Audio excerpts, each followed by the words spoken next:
It's called Environmental, Social, and Governance. Investments in Africa and mobilize private sector resources.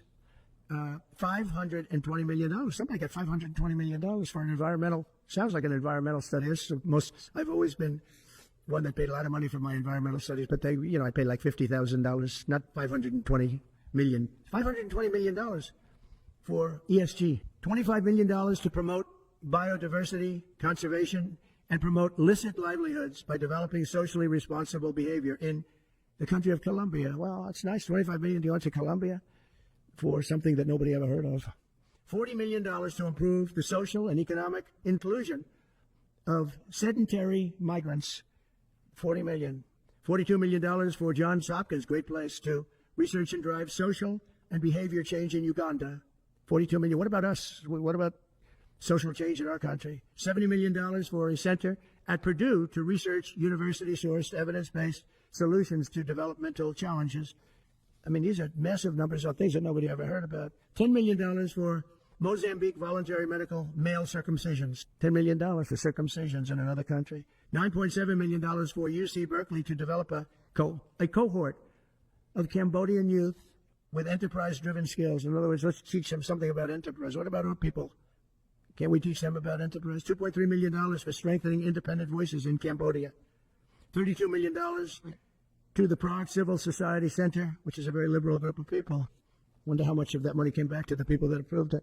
$14 million for improving public procurement in Serbia. $486 million to the Consortium for Elections and Political Process Strengthening, including $22 million for inclusive and participatory political process in Moldova, and $21 million for voter turnout in India.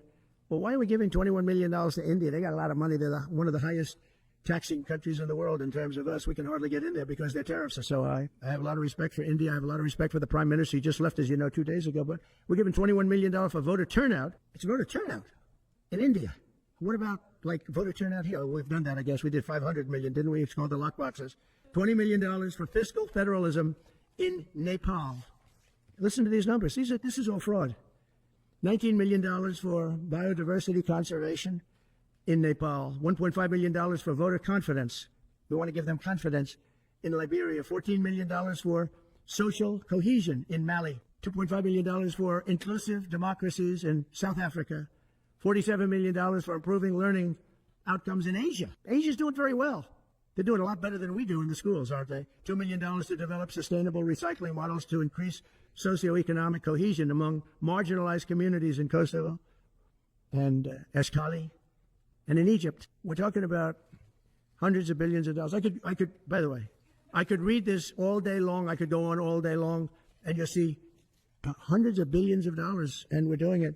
But when I saw the Social Security numbers, I said, wow, that's really something. So we have, let's just go above 100 years old. We have millions and millions of people over 100 years old. Everybody knows that's not so. We have a very corrupt country.